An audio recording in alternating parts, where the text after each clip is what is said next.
오늘 말씀은 처럼 바로 있으면 안 될 일인데요. 하나님을 잊은 세대에 대해서 이 제목이 하나님을 잊은 세대예요.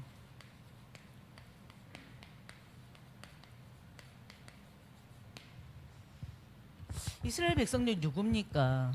하나님의 아주 큰 은혜를 누렸던 민족 아닙니까? 하나님께서는요, 강대국들 사이에서 가장 작은 나라 이스라엘을 택하셨어요. 옆에 바벨론이 있고요, 아수르가 있고요, 애굽이 있고요. 아주 큰 나라들이 있는데 그 큰 나라들 가운데 아주 작은 이스라엘 백성들, 이스라엘 나라를 택하셔서 그들을 하나님의 백성으로 삼으셨습니다. 그리고 나서 택하신 걸로 끝난 게 아니었죠. 그들이 400년 동안, 430년 동안, 정확하게 400년 동안이죠. 400년 동안 애굽의 종로를 타고 있을 때 하나님 어떻게 했습니까? 그들을 또 구해내셨어요. 모세를 통해서. 구해내신 걸로 끝나는 게 아니라 불평하고 원망하는 그들을 또 어떻게 해요? 40년 동안 하나님께서 인도해 내셨습니다. 그리고 아브라함에게 약속하셨던 가나안 땅, 그 땅을 여호수아를 통해서 또 정복하게 하셨어요. 바로 그런 이스라엘 민족들이, 그 이스라엘 민족들이 결국에는 하나님의 큰 은혜를 누렸던 그들이 광야길을 가는 동안에 1세대들이 그 하나님에 대한 불평과 원망으로, 하나님이 세우신 또 모세, 지도자 모세에 대한 불평과 원망으로 끝내는 어떻게 됐습니까? 하나님이 약속한 가나안 땅을 밟아보지도 못하고 광야에서 다 죽었어요. 그리고 또 그 2세대들에게 모세가 어떻게 했습니까? 하나님께서 지금까지 이끌었던 그 하나님의 은혜를 다시 교육했잖아요. 하나님의 언약을 다시 교육하고, 지금까지 우리를 이끌었던 분, 하나님이 어떤 분인지 교육하고, 그러면서 이스라엘 백성들에게 2세들, 1세는 다 죽었고요, 2세들 다시 교육했었습니다. 그게 바로 우리가 지금까지 수요 예배 때 보았던 어떻게 보면 구약의 말씀들이에요. 여호수아까지. 모세를 통해서 하나님 이스라엘 백성들을 이끌었고요. 또 결국에는 또 모세 이후에는 여호수아를 통해서 가나안을 정복하게 하셨습니다. 그리고 이제는 사사기예요. 사사기는요, 여호수아가 죽고 난 이후, 여호수아 이후로부터 왕정 시대, 바로 이스라엘 초대 왕 사울의 즉위에 이르기까지의 약 350년간의 이야기입니다. 이스라엘이 왕이 없던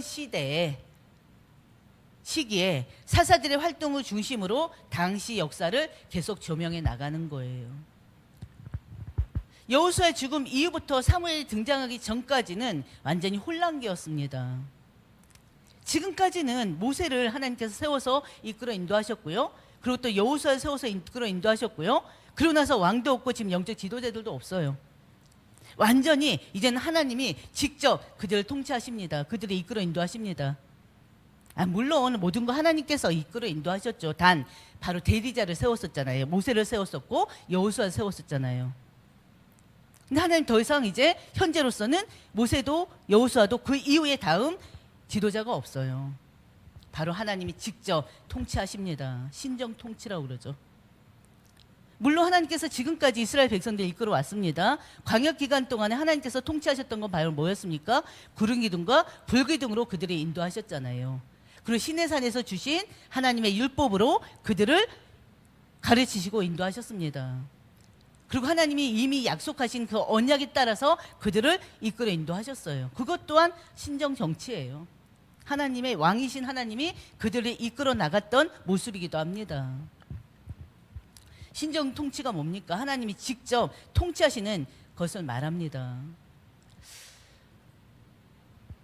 그래서요, 이 사사 시대는요, 영적으로나 도덕적으로나 굉장히 혼란기였고 타락의 시기입니다. 그 시기에 하나님께서 사사들을 세워서 또 그 이스라엘 백성들을 또 이끌어 가요. 그래서 여호수아가 죽은 후에 가나안 정복은 끝난 것처럼 보였지만 끝난 게 아니었죠. 지난번에 말씀드렸죠. 지금 가나안에는 30일 왕이 있어요. 30일 왕이 있다면은 그만큼의 그 작은 나라들이 있는 것입니다. 지역들이 있는 것입니다. 근데 그 지역들을 지금 어떻게 해요? 계속 이 12지파, 그러니까 이 지파들에게 다 하나님이 배분하게 했잖아요. 땅을 배분했잖아요. 그렇죠?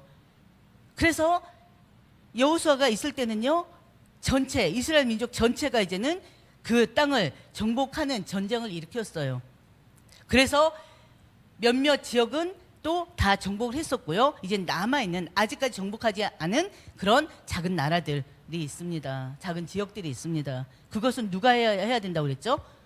각 지파들이 이제는 하나하나 점령하면서 가나안 족속들을 몰아내야 돼요.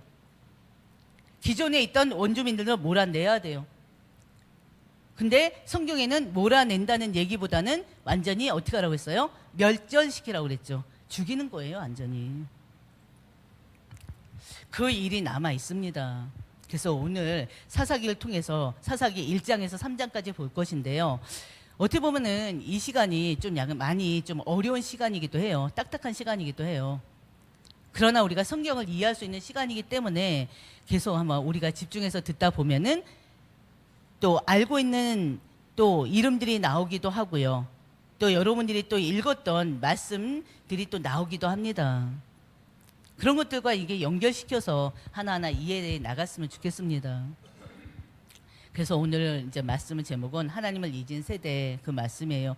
첫 번째는 바로 첫 번째 우리가 나눌 말씀은요. 1장을 나눌 건데요. 바로 인간의 타락과 실패를 얘기합니다.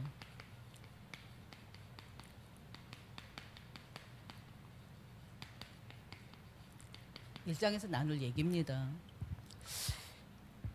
우리 이제 사사기 안전 펴놓으세요. 펴놓으시면 될 것 같아요.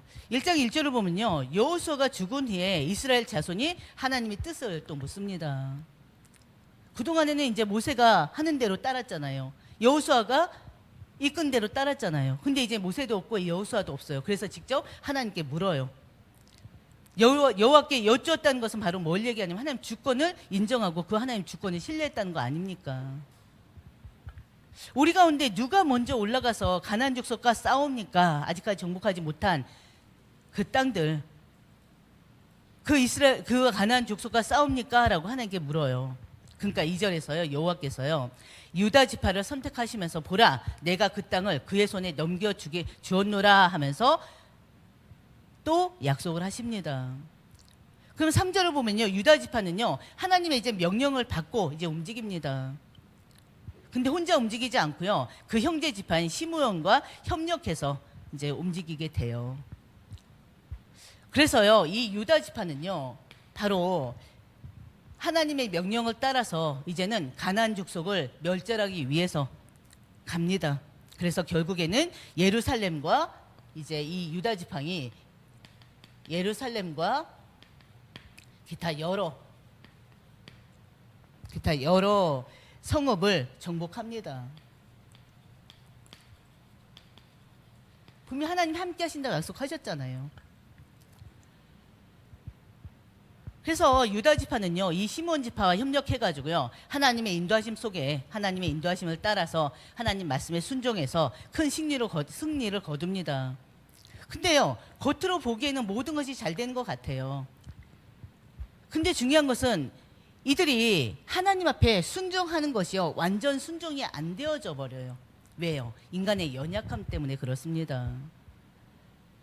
1장 19절을 보면요. 우리 1장 19절을 보면은 여호와께서 유다와 함께 계셨으므로 그랬어요. 하나님이 유다 지파와 지금 함께 계십니다.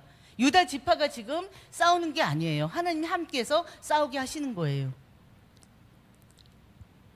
그래서 여호와께서 유다 지파 함께 하심으로 그가 산지 주민을 내쫓았다 그랬어요.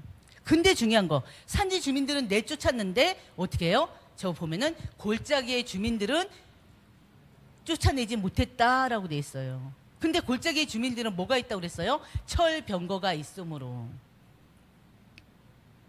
그러니까 우리가 실수하는 모습이기도 해요. 우리는 홀로 살아가는 자들이 아니잖아요. 그리스도인으로서 우리는 항상 누구와 함께? 하나님과 함께. 하나님께서 우리에게 성령을 보내주셔서 우리 안에 성령이 우리와 함께 계시잖아요.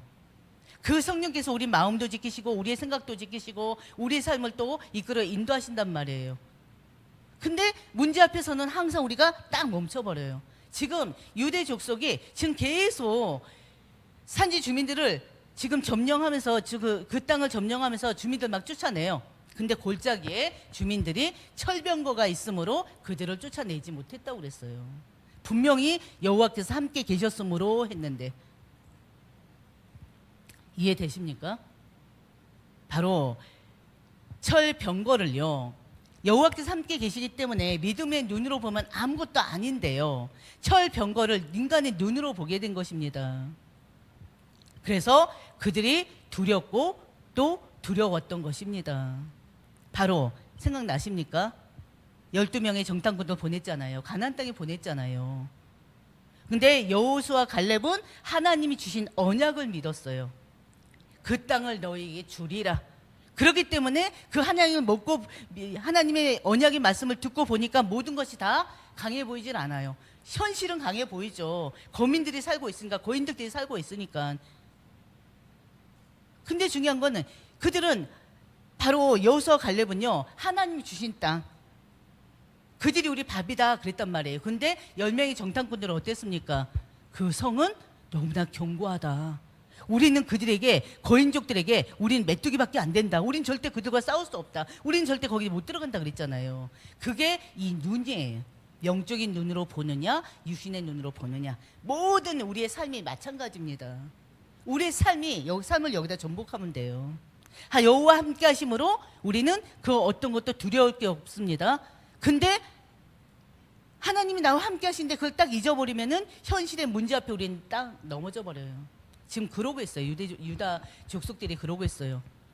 그래서 결국에는 이 유다 시므온 족속이요, 바로 산지 주민들을 내쫓았지만 골짜기 주민들은 내쫓지 못하면서 결국에는 어떻게 됩니까? 하나님 말씀에 결국에는 절대 순종이 아니라 부분 순종을 하게 되는 거예요. 하나님 말씀에 절대 순종이 안 되고 현실 앞에 두려움이 오면서요, 엄습해 오면서 결국에는 순종하지 못하게 돼 버립니다. 하나님께서 이미 여러 번 가나안 땅을 가나안에 들어가면 그 가나안 땅을 진멸하라고 명령하셨어요. 신명기 7장 2절에도요, 하나님은 이스라엘의 모든 백성에게 가나안을 정복하면 가나안 사람들 철저하게 진멸하라고 멸하셨습니다. 하나님께서 이 가나안 땅을 진멸하라는 이유가 뭐였습니까? 진멸하라는 이유가 뭐였어요? 왜 가나안 족속들을 하나님이 모조리 없애기도록 했습니까? 기억나십니까? 뭐 때문에요? 이스라엘 백성들의 그 거룩함 때문에. 이스라엘 백성들이 거룩한 하나님의 백성이잖아요. 그렇잖아요. 하나님께서는요, 그들을 거룩한 하나님 백성으로 삼으셨을 뿐만 아니라 이스라엘을 제사장 나라로 삼으셨습니다. 근데 가나안 족속과 그들이 만약에 가나안 족속과 함께 살면 그들의 우상 숭배와 도덕적 타락에 쉽게 물들까봐 가나안 거민 그 원주민들을 완전히 다 없애게 했던 거예요. 죽여서라도 없애게 했던 거예요. 내쫓도록 했던 거예요. 신명기 7장 2절 4절 보면요, 그들과 어떤 언약도 하지 말아라, 혼인도 하지 말아라. 그들이 다른 신을 섬기게 할 것이기 때문에 그랬어요. 가나안 문화는요, 가나안 땅은요, 그 문화가 굉장히 잔인합니다. 음란하고요, 그 완전히 우상 숭배로 가득 차 있는 그런 민족이에요. 몰렉이라는 신을 숭배하면서요, 제가 그때 언제였죠? 신명기 할 때도 말씀드렸을 것 같은데, 어린 자녀들을 뭐 한다고 그랬어요? 신에게 바치는데 어떻게 태워서 바친다고 했어요? 기억나십니까? 불태워서. 어린 아이들을 이 몰렉이라는 신을 숭배하는데요, 몰렉이라는 신한테 자기의 자녀들 불태워서 바쳐요. 얼마나 잔인합니까? 그래서 이 모든 우상과 점술, 마술, 그런 모든 문화들, 그리고 잘못된 종교들, 그것들을 남겨놓으면요, 이스라엘 민족이 반드시 그들로 인해서 타락하게 될 것이기 때문에 하나님께서는 가나안 땅 사람들을 완전히 진멸하도록 만들었던 거예요. 내쫓도록, 완전히 다 없애도록 만들었던 거예요. 왜냐하면 인간 연약하잖아요. 환경이 쉽게 속잖아요. 그래서 우리도 그리스도인으로 살아가면서, 중직자로, 목회자로 살아가면서 때로는 세상 유혹을 이기지 못한 때도 있단 말이에요. 육신의 정욕을 이기지 못하고 또 어떻게 해요? 연약함 속에서 빠져들 때도 있단 말이에요.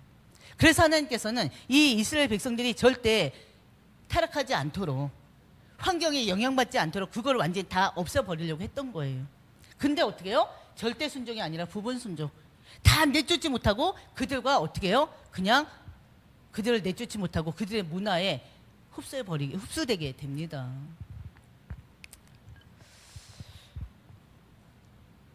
결국 이스라엘은요, 하나님의 명령대로 모든 가나안 족속들을 몰아내지 않고요, 한편으로는 자신들의 판단과 편의에 따라서 그들과 타협하게 됩니다. 이 가나안 족속과 타협하게 돼버려요. 결국에는 이것 또한 하나의 뭐예요? 이게 바로 하나님 말씀의 불순종 아닙니까? 하나님 하지 말라는 거를 굳이 하고 있어요. 분명히 하나님께서 내가 저들을 너희 손에 맡겼다 했잖아요. 너희들이 이기도록 하게 만들었다고 했단 말이에요. 이 불완전한 순종은요, 결국에는 하나님의 언약을 경시한 태도입니다. 언약의 백성으로서 완전히 하나님의 그 정체성, 하나님의 선민이라는, 하나님의 백성이라는 그 정체성을 완전한 상실한 그 결과예요. 결국에는요, 그들은 바로 이 장에서 보면요, 바로 이들의 이런 모습이 결국에는 이 신앙 자체를 후대들한테 계승하는 거에 실패합니다. 후대들의 신앙을 계승해 나가야 되는데 그거 실패해요.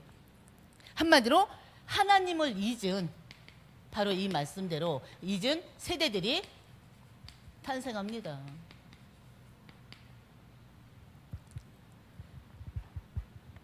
2장 1절에 보면 나와 있어요. 2장 1절 한번 볼까요? 2장 1절.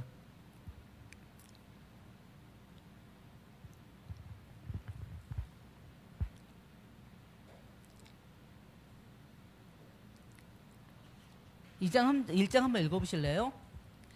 여호와의 사자가 길갈에서부터 복임으로 올라와 말하되 내가 너희를 애굽에서 올라오게 하여 내가 너희의 조상들에게 맹세한 땅으로 들어가게 하였으며 또 내가 이르기를 내가 너희와 함께 한 언약을 영원히 어기지 아니하리니.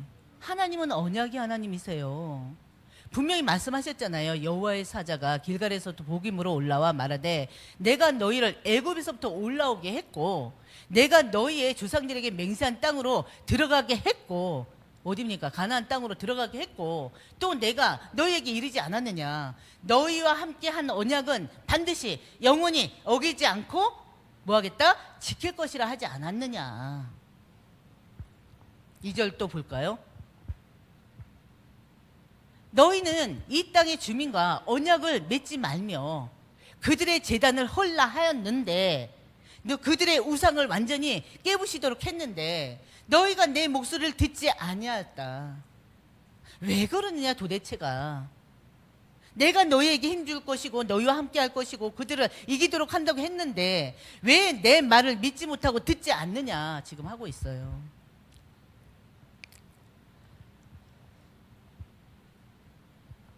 이 모습은요, 하나님이 우리에게 하시는 말씀이지 않을까 싶습니다. 하나님 우리에게 요구하셔요. 거룩을 요구하셔요. 우리가 지금 로마서를 통해서 하나님의 진노를 지금 계속 보고 있잖아요. 하나님의 심판을 보고 있잖아요. 하나님 우리에게 원하는 건 다른 게 아니에요. 거룩한 하나님의 백성으로서 거룩한 삶을 살라는 것입니다. 그렇잖아요. 지난주만 하더라도 비판하지 말아라. 우리 눈이 절대 남을 비판하는, 남을 정죄하고 율법의 눈으로 남을 정죄하고 판단하지 말고 은혜의 눈으로 사랑을 줘라 이거였잖아요. 왜? 하나님의 말씀을 지키고 안 지키고 그건 구원하고 상관없습니다. 하나님 말씀을 안 지킨다고 해서 구원 못 받거나 그러지 않아요. 구원은 오로지 뭐에 있습니까? 예수 그리스도. 예수 그리스도 알고 믿고 그 예수님을 영접함으로 인해서 구원을 받아요. 그러나 구원받은 백성의 삶이 바로 하나님 말씀을 읽고 듣고 지킴으로 성화되는 것입니다. 그게 바로 믿음의 열매예요. 하나님께서 우리에게 요구하시는 건 거룩성을 요구하고 계십니다. 우상을 버리라 하십니다. 근데 우리는 형상 우상은 버리고 있어요. 솔직히 우리가 뭐 불상에다가 절하지 않잖아요. 형상 우상은 분명히 하지 않아요. 또 제사 또한 우리가 또 그것은 사단한테 하는 것이라는 말씀이 있기 때문에 제사도 드리지 않아요. 근데 하나님보다 더 사랑하는 걸 아직도 가지고 있잖아요.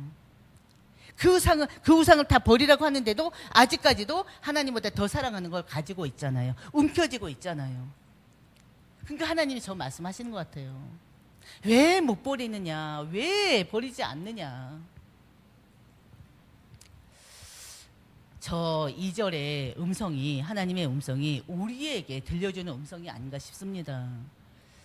이스라엘 백성들은요, 바로 하나님 말씀에 절대 순종하지 못하고 부분적으로 복종함으로 인해서 어떻게 해요? 하나님 은혜에서 당연히 멀어질 수밖에 없죠. 하나님 은혜에서 멀어질 수밖에 없습니다. 결국엔 뭐가요? 이 불순종이 결국에는요, 바로 가시가 되고요, 올무가 됩니다. 하나님 분명히 아담과 하와한테 먹지 말라 했어요. 먹으면 죽는다 했어요. 근데 그 말씀을 믿지 못하고 사단이 먹어도 안 죽어, 먹으면 하나님처럼 돼, 그 말에 속아서 하나님처럼 될 줄 알고 먹었잖아요. 결국엔 어떻게 됐습니까? 하나님처럼 됐습니까? 아니잖아요. 결국에는 어떻게 했습니까? 하나님을 더 이상 하나님 주시는 축복을 누리지 못하고 그 에덴 동산, 그 행복의 동산, 기쁨의 동산, 그 평안의 동산에서 내쫓김을 당하지 않았습니까? 그리고 일평생 죄의 종노릇하며 살 수밖에 없지 않았습니까? 사단의 종노릇하며 살 수밖에 없는 신세가 되지 않았습니까? 결국에 하나님 말씀을 불순종하면은 어쩔 수 없어요. 하나님의 은혜는 떨어지게 돼 있어요. 하나님의 은혜는 멀어지게 돼 있어요. 그러면서 이제는 그 불순종이 결국에는 어떻게 해요? 근데 하나님의 은혜가 아니라 이제 모든 것이 가시가 되고요, 모든 것이 이제는 사단의 올무가 되어버립니다. 죄의 올무가 되어버립니다. 2장 3절에요. 그들이 너희 옆구리에 가시가 될 것이며 그들의 신들이 너희에게 올무가 되리라. 그러니까 그 하나님의 말씀에 이스라엘 백성들이 막 소리 높여 또 웁니다. 울기도 잘해요. 그렇죠? 소리 높여서 막 울어요. 근데 중요한 것은 그 울음이요, 감정적인 그냥 눈물이었지 회개의 눈물이 아니었어요. 왜? 회개는 뭐 해야 됩니까? 우상을 완전히 버리는 거잖아요. 회개는 뭐예요? 우는 게 회개 아니에요. 방향을 전환시키는 것입니다. 하나님이 하라는 그 말씀에 순종하는 것입니다. 우상의 제단을 허무는 행위를 해야 돼요. 근데 우상 제단을 허물지는 않고 또 그냥 울기만 한다는 것은 그냥 회개가 아닌 거예요. 그러다 보니까 결국엔 어떻게 돼요? 오늘 제목처럼 하나님을 알지 못하는 바로 다음 세대들이 일어납니다. 하나님을 알지 못하는 바로 그 다음 후손들이 일어나는 거예요. 10절 우리 오늘 본문 말씀 아닙니까?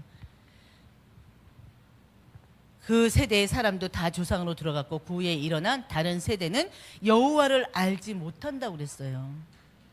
여호와께서 이스라엘을 위하여 행하신 일도 알지 못한다고 그랬어요. 여호수아 세대는요, 다 하나님을 알았습니다. 그렇죠? 그러나 그 이후 다음 세대는 하나님도 몰라요. 하나님 행하신 일도 몰라요.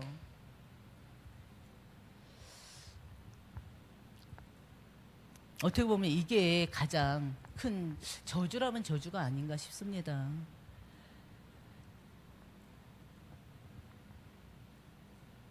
어떻게 보면은 지금 출애굽의 그 놀라운 그 엄청난 그 사실도 지금 모르고 있는 거예요. 왜 모릅니까? 그들의 부모들이, 그 선대의 사람들이 이 다음 세대들에게 하나님을 알리지 않았다는 것밖에 안 되잖아요. 하나님의 언약을 가르치고 기억하게 하라는 그 신명기의 말씀, 명령, 신명기 6장 9절, 바로 그 하나님의 말씀을 무시한 결과가 다음 세대는 하나님도 알지 못하고 하나님 행하신 일도 알지 못하는 다음 세대가 일어난 거예요. 결국에는요, 이들이 바로 이 다음 세대들이요, 이제는 가나안의 신을 섬깁니다. 가나안의 신 뭡니까? 바알 신을 섬깁니다. 그리고 아세라 신을 섬깁니다. 그 우리가 너무나 잘 아는 게 아세라죠. 그 이제 그것을 아스다로 신이라고 그래요. 아스다로.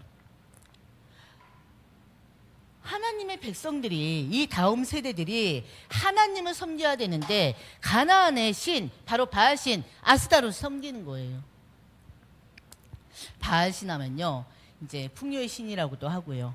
그리고 아스다롯은 쾌락, 다산의 여신이기도 합니다.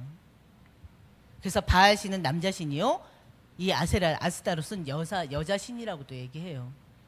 그들이 하나님을 떠났다는 것은요, 그들의 삶의 중심에 하나님이 아닌 다른 것을 예배의 대상으로 지금 삼고 있다는 것 아니겠습니까? 이 다음 세대들이 하나님께 예배해야 되는데 하나님이 아닌 다른 우상에게 지금 예배하고 있는 거예요. 예배, 한마디로 잘못된 예배를 드리고 있는 것 아닙니까? 잘못된 예배.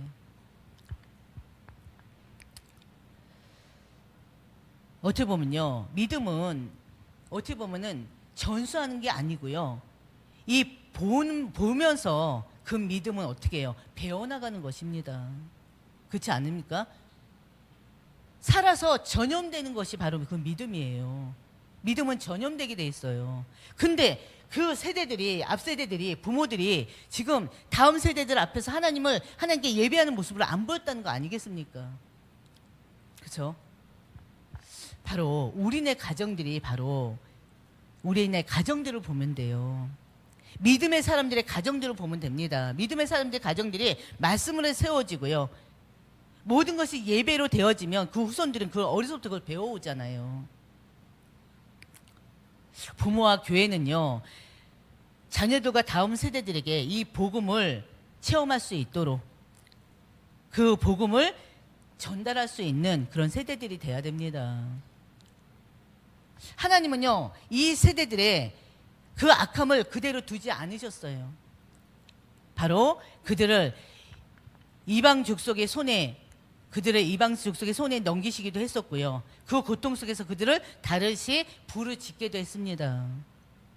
뭐예요? 한마디로 우리가 로마서 얘기하는 것처럼 하나님께서 눈동같이 지키시고 그들을 이끼시고 계속 그들에게 어떻게 해요? 계속 하나님이 말씀을 통해서 계속 알려주시는데 끝내 그들이 하나님 말씀을 알아듣지 못하고 하나님 말씀을 무시하고 하나님 말씀을 멀리하고 그러면은 하나님의 은혜가 떨어지면서 어떻게 된다고 그랬어요? 하나님이 더 이상 내버려 두신다고 그랬잖아요. 하나님이 관심도 두셨다가 내버려 두기도 했다가 지금 이 상태가 된 겁니다. 이 다음 세대가 하나님을 알지 못하고 하나님의 행하신 일도 알지 못하니 하나님이 어떻게 해요? 내버려 두셔요. 잠깐. 근데 중요한 것은요, 이들이 이러면서 또 하나님께 부르짖습니다. 울부짖으면서 부르짖습니다. 하나님께서 이스라엘 백성들을 구원해 내라고 모세를 부르시잖아요. 모세를 불러서 보내잖아요. 그때 그 모세를 보내기 전에 분명히 이스라엘 백성들의 뭔 소리를 들었다고요? 그 울음소리, 하나님 좀 도와주소서. 그들의 그 마음의 간절함을 하나님이 듣고 모세를 보낸 거 아닙니까? 왜 이스라엘 백성들이 하나님의 은혜가 떨어지니 어떻게 해요? 그들의 삶이 어떻게 했습니까? 고통의 삶이 될 수밖에 없죠. 그러니까 또 하나님께 부르짖습니다. 그러자 하나님은 다시 그들을 외면하지 않으셔요. 사랑의 하나님은 또 외면하지 않으세요. 그들의 부르짖음에 외면하지 않으시고 이제는 그들을 위해서 사사들을 세우십니다. 바로 하나님이세요. 유기하셨다가도 또 바로 돌아와서 하나님 용서해 주세요. 저 좀 붙잡아 주세요. 또 하나님 말씀 속으로 들어가면요, 하나님은 내가 언제 얘들을 내버려 뒀지? 순간 또 그 마음이 다 사라지면서 다시 끌어안으시는 하나님이세요. 두 아들 얘기 있잖아요. 저번에 강단에서도 말씀드렸던 것처럼 작은 아들이 유산 가지고 나갔잖아요. 허랑방탕하게 다 써버렸잖아요. 그 집골로 돌아오는 그 아들을 그 아버지가 멀리서 보고 막 뛰어가잖아요. 끌어안잖아요. 그리고 잔치를 베풀게 하잖아요. 그리고 반지를 끼우고요. 비단 옷을 입히고요. 하나님 마음이라니까요. 백성들이 부르짖자 또 외면하지 않으시고 사사들을 세워서 그들에게 구원의 길을 열어주십니다. 하나님이라니까요. 우리는 이 사랑의 하나님, 이 하나님과 늘 함께 있음을 여러분이 기억하시길 바랍니다. 16절 여호와께서 사사들을 세우사 그랬어요. 이스라엘 백성들의 고통 속에 부르짖자 하나님은 자비를 베푸셔서 사사들을 세우시는 것입니다. 여기서 사사는요, 바로 사사는 구원자, 중재자, 바로 하나님의 도구들을 얘기합니다. 하나님 도구인 것입니다. 바로 이 사사는요, 철저히 하나님의 은혜로 주어진, 어떻게 보면 이스라엘 백성들에게는 구원의 손길이죠. 어떻게 보면요, 우리도 모르는 사이에 하나님 앞에 자꾸 범죄를 해요. 죄를 쌓아나가요. 그 쌓아둔 죄 때문에 하나님 진노가 임하게 돼 있잖아요. 근데 죄는요, 계속 반복될수록 더 교묘해집니다. 그렇죠? 더 깊어져요. 또 더 강력해져요. 그렇기 때문에 우리들 스스로가 죄와 싸워야 돼요. 말씀과 기도로 죄와 싸워야 됩니다. 절대 죄에 지면 안 됩니다.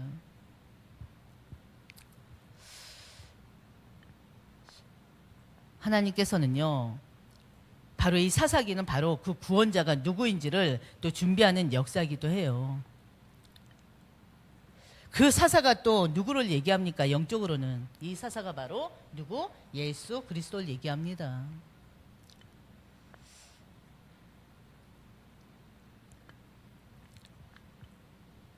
사사기 전체를 보면요, 완전한 구원자가 필요하다는 사실을 깨닫게 하는데요, 그 구원자가 바로 예수 그리스도이심을 알려주시는 것입니다. 예수님이 이 땅에 오셔서 한 번의 구속 사역으로 모든 사람들의 죄를 해결하셨잖아요. 모든 죄를 용서하시고 우리를 하나님께로 인도하셨습니다. 바로 그 예수 그리스도께서 죽으시고 부활하심으로 더 이상 반복적인 구원이 아닌 완전한 구원을 이루셨어요. 바로 그 이 사사는 어떻게 보면 오실 예수 그리스도를 예표하기도 하는 것입니다. 그리고 세 번째 보면요, 바로 하나님은요, 하나님의 은혜와 구원을 우리가 볼 수가 있습니다.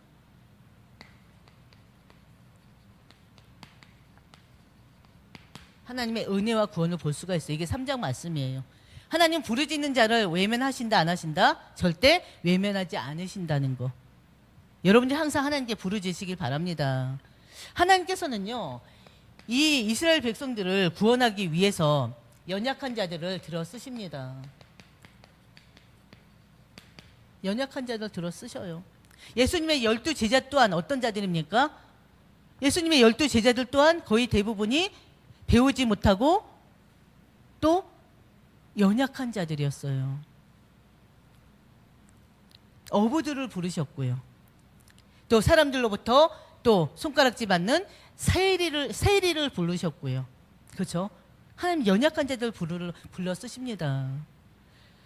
바로 3장 7절 보면요, 이스라엘 자손이 여호와의 목전에 악을 행하여 여호와를 잊고 바알들과 아세라를 섬겼더라 그랬어요. 이스라엘 반복해서 하나님을 버리고 우상을 섬깁니다. 근데 이것은 단순한 실수가 아니에요. 본질적으로 하나님을 대적하는 그 타락한 인간의 본성을 드러내는 것이기도 합니다. 이것이 바로 인간의 전적 타락이에요. 하나님을 벗어난 인간은요, 반복적으로 죄를 죄를 지을 수밖에 없습니다. 우리도 주일 예배 드리잖아요. 근데 중요한 건 주일 하루 동안의 예배로 일주일을 살기는 쉽지가 않아요. 영적인 삶을 살기 쉽지 않아요. 그래서 중간에 수요 예배가 있는 거예요. 그리고 또 금요 예배가 있는 거예요. 그러나 주일 예배 한 번으로 딱 그 예배 한 번 듣고 일주일을 갖다 그냥 덮고 더 이상 묵상하지도 않고 더 이상 반복적으로 듣지도 않고 일주일을 살아보세요. 그러면 절대 하나님 말씀대로 살지 못해요. 세상의 유혹에 빠져 살 수밖에 없고요. 세상 사람들과 똑같은 삶을 살 수밖에 없습니다. 월요일부터 금요일까지 세상 방식으로 살아갈 수밖에 없어요. 그러다 보면은 하나님을 잊게 돼요. 말씀을 잊게 돼요. 그러다 보면 그 속에서 죄를 또 우리가 반복해서 지을 수밖에 없게 됩니다. 그래서 우리는 하나님 말씀을 들어야 돼요. 그 말씀을 계속 반복해서 읽고 듣고 또 묵상하는 자들이 돼야 됩니다. 그래야지 죄를 이길 수가 있어요. 바로 하나님께서 연약한 자들을 세우는데요. 연약한 자들을 사사로 세우시는데요. 바로 3장까지 드러난 사사들은요. 바로 누구냐면요. 운니엘이 있어요. 운니엘을 하나님이 세우시고요. 또 에훗을 세우시고요. 그리고 삼기를 세우십니다. 이 세 사사를 세우셔요. 3장까지는. 삼길이라고 했네요. 삼갈. 이들은 모두 연약한 자들입니다. 하나님께서 이들을 택하셨어요. 바로 운니엘은요. 바로 전혀 배경이 없는 자입니다. 유력한 배경이 없는 자고요. 하나님의 영에 감동돼서 하나님이 사사로 세우신 자예요. 에훗은요. 여러분들이 기억나시나요? 왼손잡이에요. 왼손잡이였기 때문에요. 적들에게 의심을 받지 않았고요. 이를 통해서 이 왼손잡이 에훗이요. 모압 왕을 죽입니다. 그리고 삼갈이라는 사람은요. 전쟁 무기가 아니라 소몰이 막대기 있잖아요. 그 막대기로 블레셋 사람 600명을 물리쳤다고 그랬어요. 이 연약한 자들 하나님 들어 쓰시는데요. 이들을 통해서 하나님은 어떻게 해요? 이 많은 일들이 일으키십니다. 인간의 약함이 하나님 능력을 드러내는 수단이 된 것을 우리는 이걸 통해서 또 알 수가 있습니다. 이들은 모두요 하나님 주권적 선택과 은혜에 의해서 사용된 자들입니다. 하나님은 그들을 통해서 위대한 구원을 이루셨어요. 구원의 역사는요 우리가 너무나 잘 아는 것처럼 인간의 자격이나 능력이 아닙니다. 바로 구원의 역사는요 결국에는 하나님의 뜻과 하나님의 계획 속에 이루어지는 것입니다. 하나님의 주권 속에서 이루어져요. 구원의 역사는요. 그렇죠? 그래서 우리의 부족한 지혜, 연약한 믿음, 이 모든 것이요. 우리의 연약함이 하나님 손에 붙들리게 되면요. 그것이 바로 또 하나의 능력의 통로가 되기도 합니다. 연약한 저를 하나님 목회자로 부르셨어요. 그림 부어 세우셨어요. 우리는 이스라엘 민족들처럼 타락하고요. 무너질 수밖에 없는 존재입니다. 왜? 원래 날 때부터 죄를 가지고 태어났기 때문에. 지금도 죄성을 가지고 있잖아요. 우리가 그 순간순간 죄를 해결 받고 있지만 우리에게 남아있는 그 죄성이 계속 죄를 짓게 만들잖아요. 타락한 그 본성이 자꾸만 죄를 짓게 만듭니다. 그러나 우리가 말씀과 함께하고 또 그 하나님이 함께하심을 우리가 믿고 항상 그 하나님을 바라본다면 하나님이신 예수 그리스도와 함께하는 삶을 산다면 갈라디아 2장 20절 말씀처럼 이제는 내가 사는 것이 아니요 내 안에 그리스도가 살게 한다면 우리는 어떻게 해요? 죄를 이길 수가 있고요. 하나님이 원하시는 거룩한 하나님 백성으로서 구별된 삶을 살 수가 있습니다. 그래서 오늘의 말씀은요. 이거 하나하나가 중요한 것이 아니라 바로 우리가 가지고 있는 죄성이 결국에는 하나님을 멀어지게 하고 하나님의 은혜를 더 이상 받지 못하게 한다는 거. 그리고 우리의 바로 모습이 결국엔 다음 세대들에게 엄청난 영향력을 끼친다는 거. 그 모습이 다음 세대들에게 믿음이 되게끔 해야 되는데 오히려 불신앙이 되게 만든다면 그러면은 우리의 삶은 어떻게 되겠습니까? 이스라엘은요 범죄하고 징계하고 회개하고 구원의 또 구원을 또 이루고 바로 그 모든 것들이 계속 반복되는 그런 역사 속에서 계속 이렇게 이루어집니다. 그래서 사사기 1장 3장은요 옛 이스라엘 이야기가 아니라 오늘 우리들의 이야기라는 걸 기억하시길 바랍니다. 하나님을 잊는 순간부터 우리는 어떻게 해요? 죄의 길을 갈 수밖에 없어요. 타락의 길을 갈 수밖에 없다는 것을 우리는 이 말씀을 통해서 확인할 수가 있습니다. 결국 우상의 또 종로를 타고 우상의 노예가 될 수밖에 없다는 거 기억하시길 바랍니다. 하나님은 언제나 우리를 은혜로 부르셔요. 그리고 우리를 사용하시고자 해요. 사용하시려고 다시 일으키시기도 합니다. 그렇기 때문에 오늘 우리가 이 말씀을 통해서 하나님 앞에 순종하는 삶 그리고 또 순간순간 회개의 삶을 사는 우리 모두가 되시기를 주의 이름으로 축원드립니다. 그리고 하나님은 절대 우리에게 맺은 언약을 절대 어떻게 해요? 절대 잊어버리지 않으세요. 반드시 언약을 이루시는 하나님이십니다. 그래서 지금도 우리를 통해서 하나님은요 이 세상의 복음을 증거하기를 원하시고요. 또 우리를 통해서 다음 세대들에게 복음이 계속 전달되기를 원하십니다. 그래서 하나님이 우리에게 바라시는 그것을 위해서 기도하시고 그 일에 쓰임받는 우리 한사람 교회가 되고 우리 모두가 되시기를 주의 이름으로 축원드립니다. 아멘. 바로 우리